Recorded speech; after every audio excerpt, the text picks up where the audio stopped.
Bismillah. Çocuklar düşündüklerini bilgisayarda çizecekler. 3D yazıcısı var burada. Burada şekillendirecekler.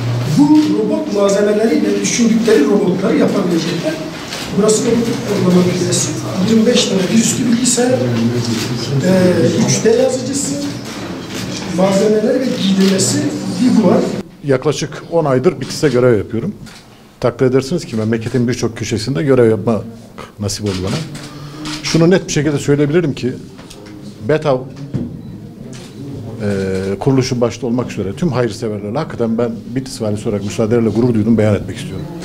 Çünkü bütün eğitim yatırımlarımızda hayırseverlerimizin mutlaka bir dokunuşunu gördük. Gerek üniversitemizin yapımında, gerek okullarımızın yapımında, şu anda içinde bulunduğumuz atölyelerin yapımında hakikaten çok teşekkür ediyorum. Başta Ahmet Eren abimiz olmak üzere BETAV'ın tüm üyelerine, hiçbirini ayırt etmeden çok çok teşekkür ediyorum. Hayırları hiç bitmiyor, sağ olsunlar.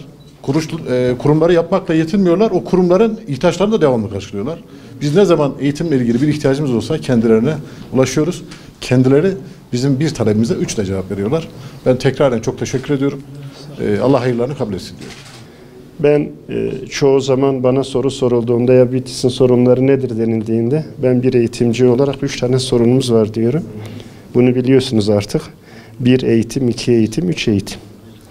Ama Allah'a hamd ediyorum. Son 20 yıl içinde, 17 yıl içinde biz eğitimde Bitlis'te ciddi hamleler yaptık devlet olarak. Ama bunu onurla söylüyorum, gururla söylüyorum. Sadece devlet değil, Bitlis'in değerli iş adamları burada doğdular, dışarıda kazandılar ama o memleketlerini unutmadılar.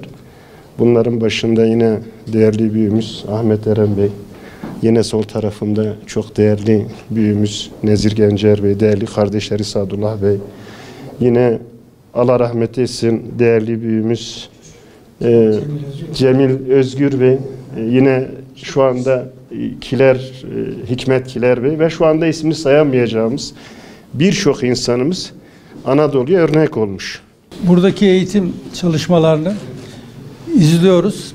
Değerli valimizle, milletvekilimizle, başkanımızla ve Milli Eğitim Müdürümüzle hakikaten çok özverili, gayretli çalışmalar var. Biz BETAV olarak buraya eğitim konusunda hizmet vermeye çalışan bir kuruluşum ben.